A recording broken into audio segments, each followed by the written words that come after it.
विवादों में घिरे पंडित धीरेन्द्र शास्त्री के पक्ष में नजर आए पूर्व सीएम कमलनाथ। कमलनाथ ने कहा कि मेरी तो उनसे बात होती रहती है, मैं उनसे मिलने भी जाने वाला हूं।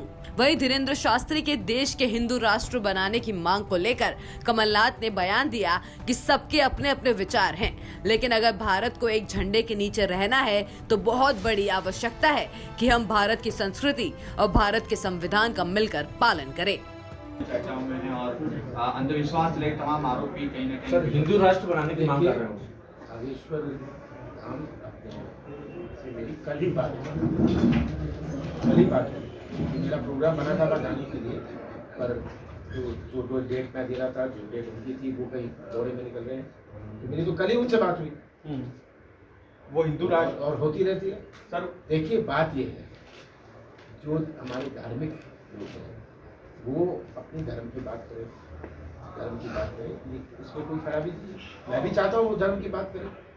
मैं तो वहाँ जा रहा था, मेरा प्रोग्राम बना हुआ था, कल ही मैंने उनसे बात करी। सियासत की बातें कभी करने लगते हैं तो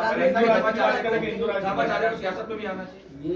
ये बात प्रदीप मिश्रा की है, मेरी लगातार उनसे बात होती है, ऐसी कोई बात नहीं। इंदौर में मैं कार्यक्रम में गया, उन्होंने कितना सम्मान किया, कितना स्वागत किया, पूरे इंदौर ने देखा, तो ऐसी बात कोई नहीं है। सर लेकिन धीरेन्द्र शास्त्री जी के जो विचार है कि हिंदू राष्ट्र बनना चाहिए देश, उसको लेकर आपका क्या स्टैंड है? देखिए, ये सबके अपने अपने विचार होते हैं। हाँ, हमारा राष्ट्र जो है, ये हमारा राष्ट्र हमारी संस्कृति और हमारे संविधान के अनुसार ही हो सकता है। ये बात हमें याद रखनी है कि कोई कहेगा कि भाषा के आधार पर करो, कोई कहेगा देवी देवताओं के आधार पर करो, कोई कहेगा जातियों के आधार पर करो।